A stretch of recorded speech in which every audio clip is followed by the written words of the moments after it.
वसुदेवसुतं देवं कंसचाणूरमर्दनं देवकी परमानन्दं कृष्णं वन्दे जगद्गुरु। गुरुब्रह्मा गुरुविष्णु गुरुदेवो महेश्वरा, गुरु साक्षात् परब्रह्म तस्मै श्री गुरुवे नमः। दर्शन शास्त्र और भगवद गीता, इसकी जो हम बातें कर रहे हैं, पिछली बार हमने चतुष्कोटि न्याय और प्रतिसमुत्पाद, ये जो बौद्ध धर्म के जो सिद्धांत है उसका हमने अभ्यास किया। और चतुष्कोटि न्याय जो है वो डायरेक्टिकल मेथड है, किस तरीके से अव्याकृत प्रश्न का उत्तर ढूंढना चाहिए उसकी व्याख्या वहाँ पे उसकी सिस्टम वहाँ पर बताई गई है। 6वीं शताब्दी में बहुत सारे दर्शन आए, खास करके ग्रीस में थेमेस नाम की जो एक व्यक्ति थी, तत्वचिंतक था, उसने सर्वप्रथम दर्शन दिया। और ग्रीस में जो कुछ होता था उसका प्रभाव विश्व के दूसरे भाग, खास करके यूरोप में होता था। तो ग्रीक दर्शन का बहुत महत्व है। तो 6वीं शताब्दी में सर्वप्रथम दर्शन वहाँ पे दिया गया। परमेनाइडिस है, सोक्रेटिस, एरिस्टोटल, प्लेटो, एपिक्यूरस, ये जो सब तत्वचिंतक थे, उन्होंने भिन्न भिन्न तत्व ज्ञान दिया। तो 6वीं शताब्दी में यूरोप में खलबली मच गई दर्शन के बाद। उसी समय भारत में भी 2 दर्शन दिए गए, और वो दोनों दर्शन अत्यंत महत्वपूर्ण है, जिसने विश्व को प्रभावित कर दिया। और कई देशों ने उस दर्शन को अपनाया और वो धर्म को अपनाया। जैसे बौद्ध धर्म है, बौद्ध धर्म का बहुत प्रसार हुआ। तो बौद्ध भी 6वीं शताब्दी में हुए भारत में। और उसके साथ साथ दूसरा भी एक दर्शन आया जिसका नाम था जैन दर्शन, जिसका आज हम बात करने वाले हैं। अब 6वीं शताब्दी में जो भारत में 2 दर्शन आए, बौद्ध और जैन, ये प्रथम दर्शन नहीं है। ये दोनों दर्शनों ने वैदिक दर्शन जो थे उसके बारे में बातचीत की। उसका उन्होंने विरोध किया, कई हद तक विरोध किया। या तो सनातन धर्म के जो सिद्धांत थे उससे उनका मतभेद था। तो 6वीं शताब्दी में ग्रीस में तो प्रथम दर्शन हुए। भारत में ये जो दर्शन आए वो किसी दर्शन के जवाब में दर्शन आए, वैदिक दर्शन के। इसका अर्थ वैदिक दर्शन कितना पुराना होगा, भारत कितना प्रगत देश था तत्वज्ञान के बारे में। उसके बाद भी भारत में कई सारे दर्शन आए। तो बौद्ध धर्म का हमने अभ्यास किया। इसी तरीके से जैन धर्म का आज हम देखेंगे। एक बहुत ही विस्तृत ये दर्शन है, जैन दर्शन है। और जैन दर्शन में खास करके उन्होंने वेदों के विचारों से अपना भिन्न मत दिया है। ऐसे नहीं कह सकते कि वेदों के विरोध में है। ऐसे देखें तो जैन दर्शन, बौद्ध दर्शन और सनातन धर्म का जो दर्शन है, इन तीनों में कई जगह पे साम्य है, कई जगह पे विरोधाभास है। जैसे बौद्ध धर्म ये ईश्वर में नहीं मानता है, सनातन धर्म ईश्वर में मानता है। जैन दर्शन ईश्वर में मानता है, पर इस अर्थ से नहीं जिस अर्थ से है सनातनी ईश्वर को मानते हैं। सनातनी मानते हैं कि ईश्वर ये सर्वोत्तम सत्ता है, अंतिम सत्ता है। जैन दर्शन मानता है कि ईश्वर से ऊपर भी तीर्थंकर है। तो ईश्वर की जो व्याख्या है वो हिंदू धर्म की जो व्याख्या है, सनातन धर्म की जो व्याख्या है, इससे थोड़ी भिन्न है उनकी व्याख्या। ये सृष्टि की उत्पत्ति हुई या नहीं हुई, तो बौद्ध दर्शन इसमें उसको अव्याकृत प्रश्न कहते हैं कि इसका कोई जवाब नहीं है, तो इस पर चर्चा क्यों करनी है। भारतीय दर्शन तो मानता है कि सृष्टि की उत्पत्ति हुई है, सृष्टि का प्रलय भी होने वाला है, उसका समय भी बताया है। जैन दर्शन कहता है कि पृथ्वी ये सृष्टि की न तो उत्पत्ति हुई न तो उसका नाश है, ये एक अनंत है। ऐसा है इनका। ये आत्मा के बारे में देखें तो बौद्ध धर्म आत्मा को मानता नहीं, वो चेतना को मानता है। और पंच महाभूत जब इकट्ठे होते हैं तो उसमें से चेतना अपने आप उत्पन्न होती है। भारतीय दर्शन मानता है कि आत्मा है और आत्मा एक ही है। आत्मा और परमात्मा दोनों एक है, सभी का जो आत्मा है वो एक ही आत्मा है। जैन दर्शन आत्मा के बारे में वैदिक विचारधारा से थोड़ा भिन्न कहता है, और वे कहते हैं कि हर एक की आत्मा ये भिन्न भिन्न होती है, और परमात्मा आत्मा और परमात्मा एक नहीं है, ऐसे उनका मानना है। कर्म के बारे में तीनों मानते हैं कि कर्म सिद्धांत सही है, कार्य कारण को भी मानते हैं। तो कहीं जैन धर्म सनातनियों के साथ है, कहीं वो बुद्ध धर्म के साथ है। तो इस तरीके से जैन धर्म का ये है। जैन धर्म ने बहुत सारे सिद्धांत कहे हैं, बहुत ही अच्छा उनका जो दर्शन है उसकी हम चर्चा करेंगे आज। तो जैसे हमने देखा कि एक ज्ञान मीमांसा है, तत्व मीमांसा है और नीति मीमांसा है।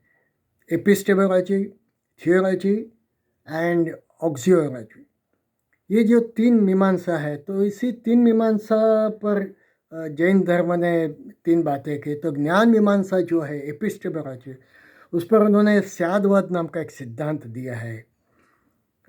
तत्व मीमांसा जो है उसमें अनेकांतवाद, ये उन्होंने तत्वज्ञान दिया है, दर्शन दिया है, ये इनका सिद्धांत है। और नीति मीमांसा है, उसमें पंचव्रत जो है, अणुव्रत, पंचव्रत, ये सब बातें उन्होंने की है। तो आज हम देखेंगे कि अनेकांतवाद क्या है। जैन दर्शन जो है वो कहता है कि शुरू में थोड़ा सा स्यादवाद के बारे में बात करें तो उसमें सप्तभंगी नाम का भी उन्होंने एक सिद्धांत दिया हुआ है, किस तरीके से प्रश्नों को देखना है। तो जितने भी मंतव्य है सब कंडीशनर मंतव्य है। स्यादवाद के बारे में बाद में बात करेंगे हम, पर किसी सिद्धांत जो होता है उसको हम नहीं कह सकते ये सही है, ये हो सकता है, नहीं हो सकता है, दोनों हो सकता है, इस तरीके से जो बातें हैं। तो कोई भी सिद्धांत है वो कुछ परिस्थिति में वो सही होता है, कुछ परिस्थिति में वो सही नहीं होता है। जैसे हम देखें कि जैसे हमारे शहीद हो गए स्वातंत्र संग्राम के समय, तो हमारी दृष्टि से वो सही थे, तो अंग्रेजों की दृष्टि से वो आतंकवादी हो सकते हैं। तो हम ये नहीं कह सकते वो शहीद थे, नहीं थे, आतंकवादी थे, नहीं थे। किसी भी सिद्धांत को हम इस तरीके से नहीं कह सकते कि वो कौन सी कंडीशन में हुआ है, ये प्रमुख बातें हैं। और स्यादवाद का जो सिद्धांत है वो सापेक्षवाद पर है कि सापेक्षता के अनुसार किसी के संदर्भ में वो सिद्धांत को देखा जाता है। स्याद यानी हो सकता है, स्याद, इस पर से वो स्यादवाद आया है, उसकी बात में चर्चा करेंगे। अभी अनेकांतवाद जो है उसकी संधि देखें तो एक अंतवाद, कोई भी वाद का अंत नहीं है। हम नहीं कह सकते ये सही है, यही सही है। यहाँ ही शब्द नहीं आएगा, भी आएगा। यह भी सत्य है, वह भी सत्य है, आप भी सत्य हो। तो इस तरीके से ये जो अनेकांतवाद है, प्रत्येक वस्तु के कुछ गुण होते हैं। वो जो गुण होते हैं वो एक प्रधान गुण होता है, बाकी के गौण प्रधान होता है। तो प्रधान गुण पर से उस व्यक्ति का, उस वस्तु का, उसके बारे में हम कह नहीं सकते। ये अनेकांतवाद की बात है। विचारों की बहुलता उसमें है, विस्तृत विचार है। अनेकांतवाद ये सभी विचारों को समर्थन देता है, प्राधान्य देता है। तो ये बातें जो है, और ऐसे देखे जब गीता के साथ हमें करते हैं तो गीता ने भी ये बात पर बहुत जोर दिया कि मोक्ष प्राप्ति जो करनी है, जिसको जैन धर्म कैवल्य प्राप्ति कहते हैं, उसके बारे में देखें तो अ, गीता ने कहा कि जो मोक्ष प्राप्ति है तो बहुत तरीके से मोक्ष प्राप्ति हो सकती है। अंतिम ध्येय जो चाहिए कि मुझे फिर से मुझे जन्म मरण में नहीं आना है। बौद्ध ने इसको निर्वाण कहा, श्री कृष्ण ने उसको ब्रह्म निर्वाण कहा, जैन उसको कैवल्य पद कहते हैं। ये कैसे आएगा? तो गीता ने कहा कि ध्यानात्मनि पश्यति केचिदा आत्मना आत्मना अन्न सांख्यन योगेन कर्म योगेन चापरे। ये जो 13वां अध्याय का 25वां श्लोक है, तो ध्यानात्मनि पश्यति केचिदा आत्मना आत्मना, जिसमें सत्वगुण प्रधान है वैसी व्यक्ति अपने मन को अष्टांग योग के द्वारा धारणा ध्यान समाधि करके वो आत्मा का चिंतन कर सकती है, आत्मा को जान सकती है, और इस तरीके से वो प्राण छोड़ेगी तो उसका मोक्ष निश्चित है। किचिदा आत्मना आत्मना अन्न सांख्य ने योग ने, जिसमें थोड़ा रजोगुण है और ये सत्वगुण प्रधान है, ऐसे व्यक्ति सांख्य दर्शन के द्वारा मोक्ष प्राप्त कर सकती है। वो समझ सकती है कि मैं जड़ नहीं हूँ, मैं चेतन हूँ, मैं चैतन्यमय हूँ, और मुझे जड़ता से संबंध विच्छेद करके चैतन्य को प्राप्त करना है। तो ये सांख्य मार्ग जो बताए, जड़ और चेतन, प्रकृति और पुरुष, तो प्रकृति से संबंध विच्छेद करके हमें पुरुष को अपनाना है। तो ये सांख्यों की जो नीति है, तो इस तरीके से ये कर सकते हैं। और कुछ होते हैं वो जिसमें रजोगुण प्रधान होता है, वो कर्मयोग न चाह पड़े, कर्मयोग के द्वारा, कर्मयोग अपने लिए नहीं, ये विश्व के लिए, सभी भूतों के ये काम करना है। तो उससे ये जो निष्काम कर्म होगा, तो कर्मयोग के द्वारा वो मोक्ष को प्राप्त कर सकता है। तो यहाँ एक बात बहुत स्पष्ट बताएगी कि किसी एक मार्ग को अन्य के अपेक्षा श्रेष्ठ नहीं कह सकते। ये अनेकांतवाद कहता है, यही बात अनेकांतवाद कहता है कि अपने विचार ही श्रेष्ठ है, ये हम नहीं कह सकते। ये इनकी बातें। और गीता आगे कहते कि अन्य तेव जानंत श्रुत्वा नेभ्य उपासते तेती चातिरंते वे मृत्युम श्रुति परायणा। कुछ व्यक्ति ऐसे होते हैं जो तमोगुणी होते हैं, उनमें सत्वगुण नहीं, रजोगुण नहीं है, वो ध्यान नहीं कर सकते, वो कर्मयोग नहीं कर सकते। तो ऐसे व्यक्तियों का क्या मोक्ष संभव नहीं है? तो गीता कहते ऐसे व्यक्तियों का भी मोक्ष संभव है, केवल स्थिति संभव है। कि कैसे? श्रुत्वानेभ्य उपासते, जो दूसरों को सुनता है, जैसे आचार्य है, गुरु होते हैं, स्वामी जी होते हैं, या कुछ बहुत विद्वान व्यक्ति होते हैं, उनको सुन के, उनकी भक्ति करके ये परम पद को प्राप्त कर सकते। तो इस तरीके से जो जैनों के जो विचार है, अनेकांतवाद, ये बात इन्होंने कही। जैन धर्म की जो व्युत्पत्ति है, जैन धर्म की व्युत्पत्ति, जैन धर्म शब्द आया जिन पर से शब्द आया। जिन का अर्थ होता है कि जिसने जो जितेंद्रिय है, जिसने इंद्रियों को जीता है, वो जितेंद्रिय है। तो जैन एक दूसरे के साथ जब आएंगे, बैठते हैं, तो कहते हैं जय जिनेन्द्र। तो इसका अर्थ है कि जो इंद्रियों को जीतता है वो जिनेन्द्र है। और जिन शब्द का अर्थ है जिसको मोक्ष प्राप्त हो सकती है, हुई है, जो मोक्ष के लायक हो गया है, उसको जिन कहते हैं। तो जिन शब्द पर से जैन शब्द आया। या फिर हम देखेंगे कि यही बात जो मैंने कहा कि जैन धर्म कई हद तक ये वेदांत फिलोसॉफी के जैसा है। ये विचार हमें वेदांत में भी दिखते हैं। अर्थात वेदांत बहुत पुराना है, जैन धर्म उसके बाद हुआ ऐसे माना जाता है। तो गीता में जैसे बताया कि योग युक्तो विशुद्धात्मा विजितात्मा जितेंद्रिय सर्वभूतात्मा भूतात्मा कुर्वन्नपि न रप्यते। ये 5वें अध्याय में कर्म संन्यास योग जो है, उसमें ये बताया गया है कि योग युक्तो विशुद्धात्मा विजितात्मा जितेंद्र। योग युक्त होके अर्जुन कर्म करो। आपको जो भय है कि मुझे कर्म के बंधन हो जाएंगे, मैं युद्ध करूँगा तो कर्म के बंधन हो जाएंगे, आप इस तरीके से काम करो जिससे कर्म का बंधन आपको नहीं होगा। कैसे? योग युक्तो विशुद्धात्मा। तो योग युक्त हो जाए। योग का अर्थ है किसी के साथ जुड़ना। युज धातु पर से योग शब्द आया। किसके साथ जुड़ना है? भगवान के साथ जुड़ना है। मैं जो भी कर्म करता हूँ वो भगवान के लिए कर्म करता हूँ। भगवान को सान्निध्य में रखते, भगवान को सामने रख के जब मैं ईश्वर के वास्ते कर्म करता हूँ तो वो योग कर्म हो जाता है। तो योग युक्त तो विशुद्धात्मा। आत्मा यानी मन को साफ करो। आत्मा शब्द का गीता में भिन्न भिन्न बार उसका अर्थ दिया गया है। विशुद्धात्मा सरल वृत्ति का और सरल कृति का जो है वो विशुद्धात्मा है। तो शुद्ध मन से कर्म करके विजितात्मा। देखिए ये जो जैन कह रहे हैं विजितात्मा, अपने इंद्रियों को जीतना है। जो अपने इंद्रियों को जीतता है वो जितेंद्रिय है। और पूरा 5वां अध्याय है ना, ये विजितात्मा शब्द पर केंद्रित हुआ है। तो जो सभी इंद्रियों को जीतता है, और इसका उदाहरण गीता ने दूसरे अध्याय में दिया। 59वां जो श्लोक है, यदा संवर्ते चायम कुर्म अंगानि व सर्वश इंद्रियाणि इंद्रियार्थेभ्यः तस्य प्रज्ञा प्रतिष्ठिता।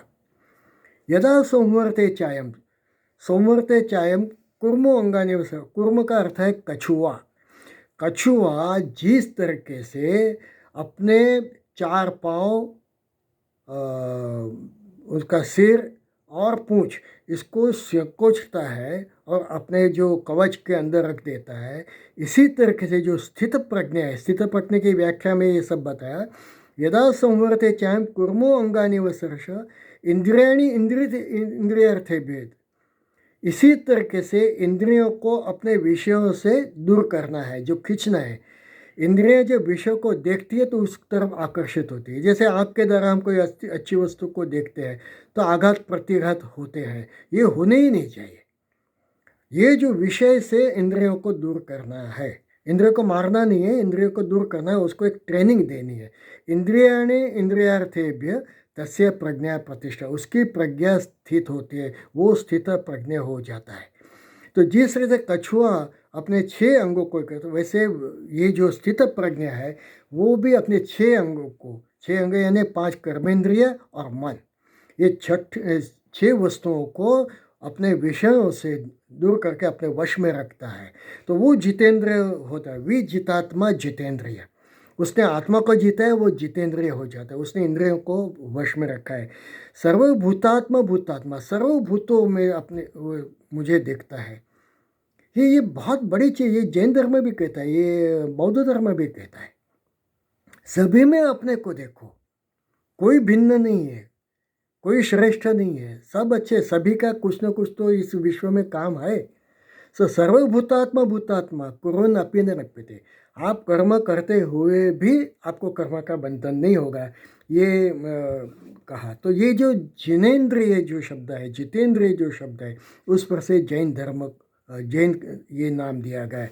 जैन के 24 जो तीर्थंकर है, बहुत प्रसिद्ध तीर्थंकर है, उसमें से आगे के जो 3 तीर्थंकर है उनका वेदों में संदर्भ दिया गया है। जैसे ऋषभदेव है, अजितनाथ है, इन तीनों के।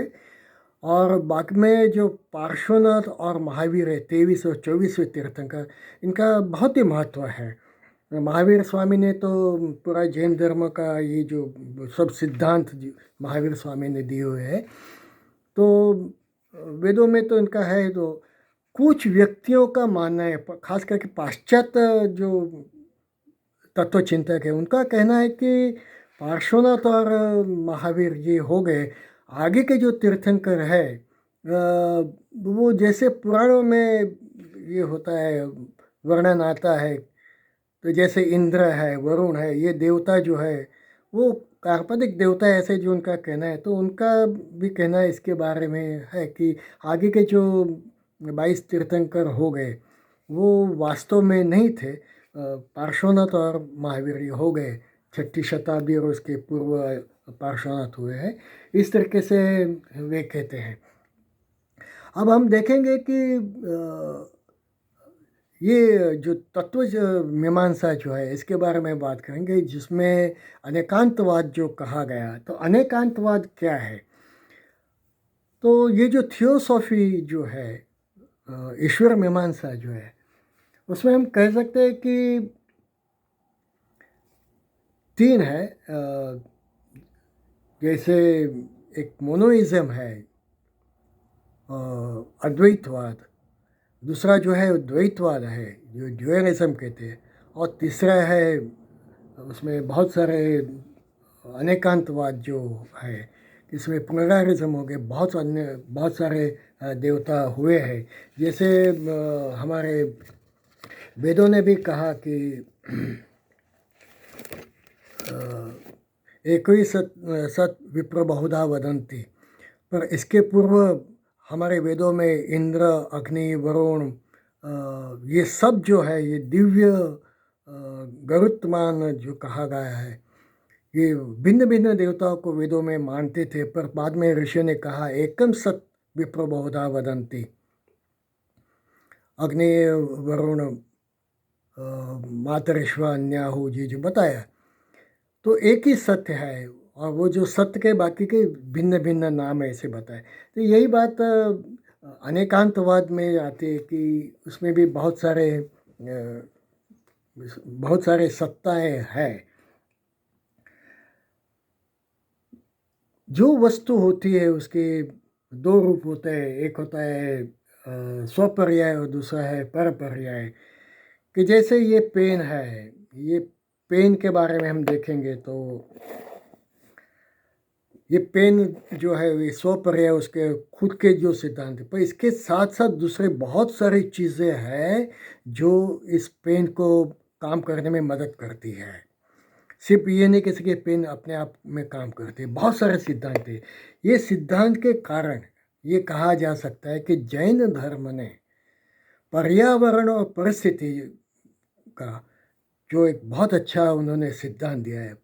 पर्यावरण यानी एनवायरनमेंट, और पारिस्थितिकवाद जो है इसका अर्थ है इकोलॉजिकल डेवलपमेंट।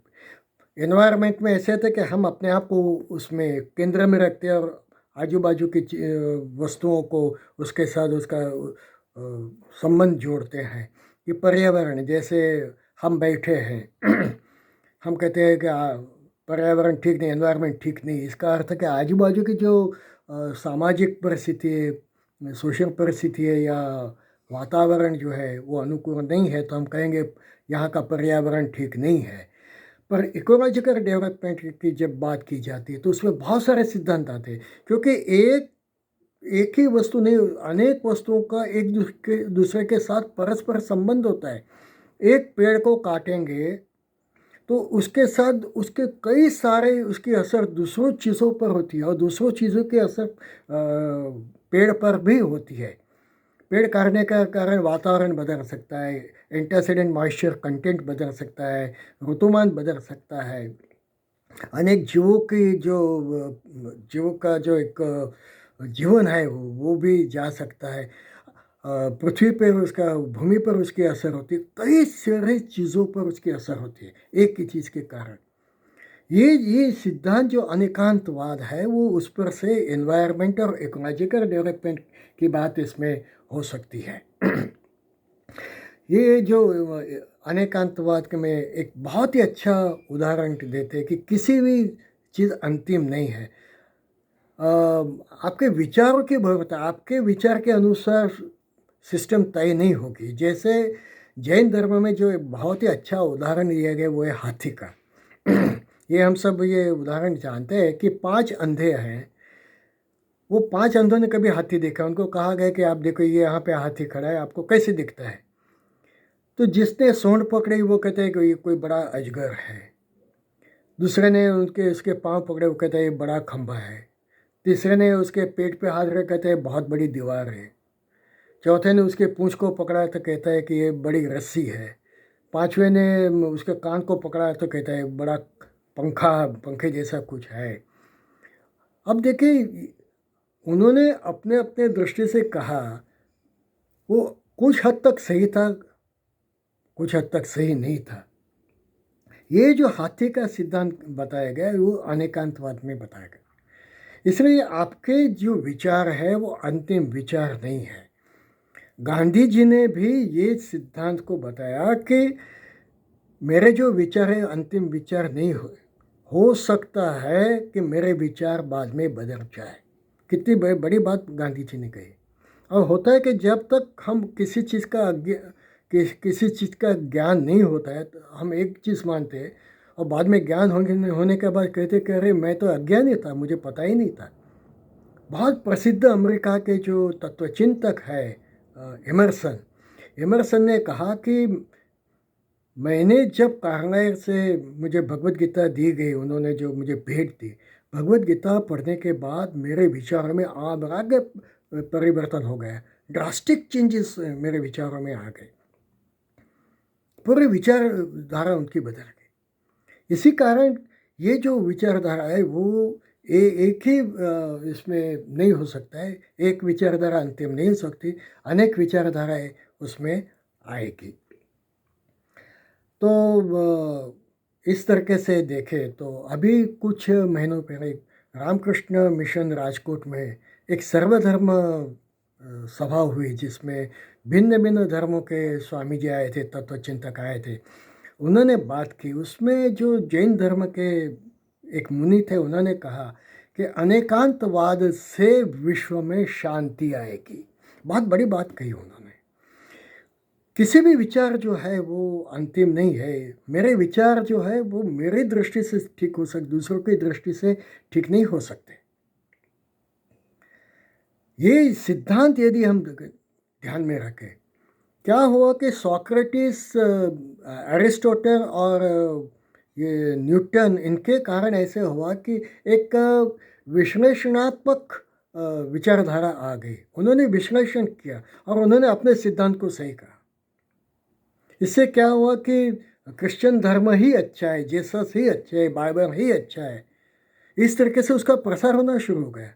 उन्होंने दूसरे धर्म को सब्सिडियरी समझा, उसको अंडर एस्टिमेट किया। उन्होंने संश्लेषणात्मक होना चाहिए, सभी का संश्लेषण करो, सभी के अच्छे अच्छे विचार, सभी को जानने की कोशिश करो।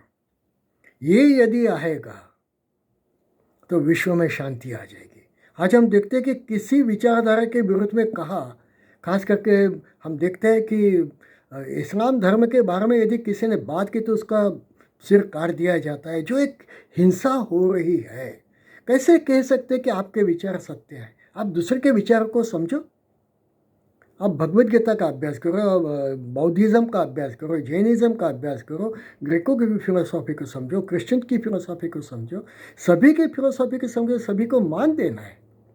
ये जब देंगे, सभी को मान देंगे, सिर्फ मैं महत्व का नहीं, दूसरे भी इस विश्व में बहुत महत्व के हैं। सर्वभूतस्थम आत्मनि सर्वभूतानि चात्मनि इक्षते योग युक्तात्म सर्वतः समदर्शना यो माम पश्यति सर्वतः सर्वं च मयि पश्यति तस्याहं न प्रणश्यामि सच में न प्रणश्यते। सभी भूतों को मान दो। ये विश्व सिर्फ मेरे वास्ते नहीं है, मेरे लिए नहीं है, दूसरों को भी जीने का हक है। और इस हद तक वहाँ पे जैन धर्म में अहिंसा आ गई, सभी को रहने का अधिकार है। मैं तो गुजरात में ऐसे विभाग में रहता हूँ जो जैन धर्मीय है, वो मच्छर को भी नहीं मारता, भाई उसको भी रहने का अधिकार है। इस विश्व से मेरे ये नहीं है। और ये बात जब हम कनाडा अमेरिका में आते हैं तो देखिए एक बहुत दुखजनक घटनाएं बने पूरे ये अमेरिका खंड में, नॉर्थ अमेरिका, साउथ अमेरिका, सभी में। कहीं डच आए, कहीं स्पेनिश आए, कहीं जर्मन्स आए, कहीं फ्रेंच आए, कहीं अंग्रेज आए। और उन्होंने क्या किया यहाँ पे, वहाँ के जो नेटिव्स थे उनकी हत्या कर दी, हत्या कर उनका साफ कर दिया। आज यहाँ पे नेटिव्स बहुत कम है। ये तो ठीक नहीं है ना। अनेकांतवाद ठीक इसका विरोध करता है। ये सिद्धांत को यदि हम समझेंगे तो विश्व के अंदर शांति हो जाए। ये जो जैन मुनि ने कहा बहुत है, सभी धर्मों का आप उसका सम्मान करो। अपने विचार दूसरों पे मत थोपो। गीता के अंतिम भाग में जो श्री कृष्ण ने एक बहुत अच्छी बात कही, इत्थिते ज्ञानम आख्यातम गुह्यात गुह्यतरम मया विमृशेद अशेषेण यथेच्छसि तथा कुरु। अर्जुन, मैंने तुम्हें जो बताया, इत्थिते ज्ञानम आख्यातम गुह्यात गुह्यतरम मया, मैंने गुह्य से गुह्य ज्ञान तुम्हें दिया है। गुह्य का अर्थ सीक्रेट नहीं है, गुह्य का अर्थ है अत्यंत महत्व का। मैंने तुम्हें अत्यंत महत्व का जो कर्म योग है, ज्ञान योग है, भक्ति योग है, ये सब मैंने तुम्हें सिखाया है। इत्थिते ज्ञानम आख्यातम, आख्यातम का अर्थ आख्यान दिया, मैंने समझाया, तुझे बताया, अत्यंत गुह्य ज्ञान तुझे मैं बताया। विमृशेद अशेषेण, उसको आप याद करो।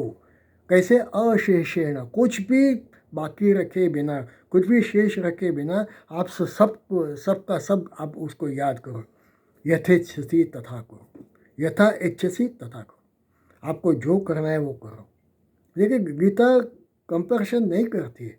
इसके आगे भी श्री कृष्ण ने कई बार कहा है, मैं मतम, मेरा मत ऐसा है। आपका मत क्या है मुझे पता नहीं, पर मेरा मत ऐसा है, ऐसे करना चाहिए। तो यहाँ जो अनेकांतवाद का जो सिद्धांत है कि विचारों की बहुलता है, भिन्न भिन्न कोण से उसकी जो वास्तविकता है वो भिन्न भिन्न दिखाई देती है। जैसे ये पेन है, आपको ये मार्किंग दिखाई देता है, जो पीछे बैठे उसको नहीं दिखाई देता, साइड में बैठे नहीं दिखाई देता। तो अगर इसका अर्थ क्या है कि मार्किंग नहीं है?